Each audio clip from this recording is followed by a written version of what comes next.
Comment bâtir la nation camerounaise? D'abord, en connaissant ses racines, en les protégeant, en les entretenant afin qu'elles ne sèchent pas. Ensuite, en la réconciliant avec elle-même, avec son histoire, c'est-à-dire en réconciliant ses différentes composantes socio-culturelles, en rassemblant ses énergies les plus positives. Enfin, en forgeant une conscience collective des différentes communautés historiques qui la composent, notamment en semant la graine d'amour entre ces populations pour en faire un peuple conscient, en cultivant en commun l'amour de la patrie, qui sous-tend la défense de notre dignité et de notre souveraineté. Je parle de ce patriotisme qui nous éloigne des trahisons et dont l'absence fait de nous des fossoyeurs de notre propre rêve de progrès partagé et de rayonnement dans le concert des nations. Je veux qu'ensemble, nous bâtissions une nation camerounaise loin des exclusions, des haines instillées et des désirs de revanche, avec nos mémoires plurielles blessées, avec la conscience que chaque blessure ou chaque cicatrice est une brique à l'édifice commun. Les indépendantistes nationalistes, nos héros éternels, comme le pouvoir néocolonial qui les ont combattus férocement, étaient tous des Camerounais, enfants de notre patrie commune. Sur le chantier de la construction nationale, nous devons reconnaître les mérites des uns et les fourvoiements des autres, mais aussi les prises de conscience silencieuses, parfois tardives, de ces fourvoiements. Nous devons les reconnaître avec la ferme volonté de les faire reposer tous ensemble dans le grand sillon de notre histoire commune, celle d'une nation camerounaise réconciliée, apaisée et fraternelle. Je veux qu'ensemble, nous bâtissions cette nation dans le cours paisible d'un récit national qui vise notre grandeur commune.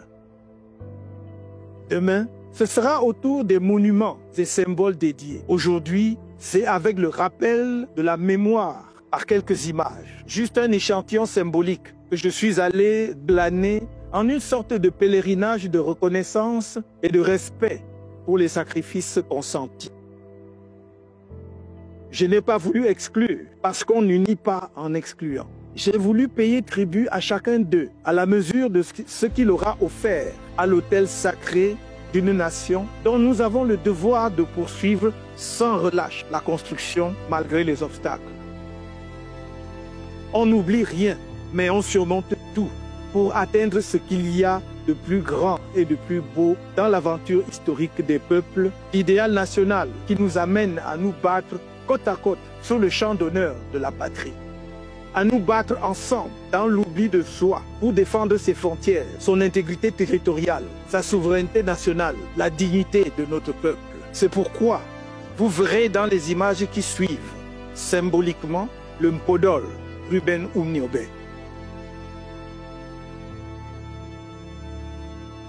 Le premier secrétaire général de l'Union des populations du Cameroun, UPC.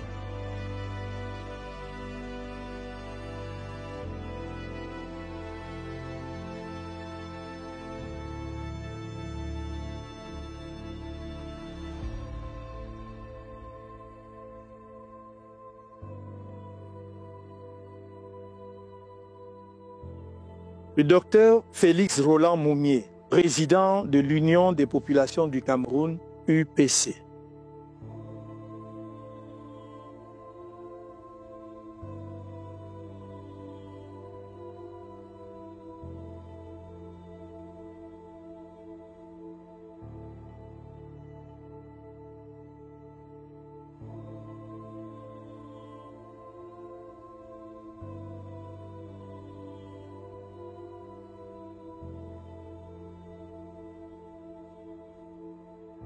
Ernest Wandié, commandant en chef de l'armée nationale de libération du Cameroun, ANLK, branche armée de l'UPC.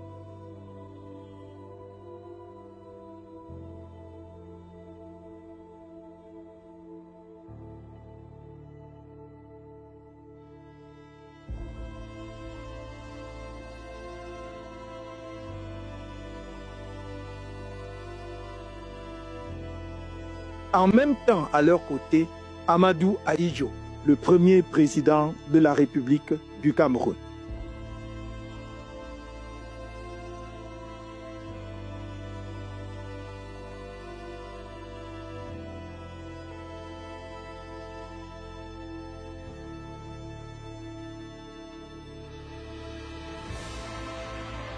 J'ai voulu partager avec vous la visite que je leur ai rendue. Tant d'autres héros mériteraient de figurer dans cette évocation. Ni le temps, ni l'espace dédié ne l'ont rendu possible. Que leur mémoire soit ici honorée en même temps que les figures emblématiques que nous avons retenues.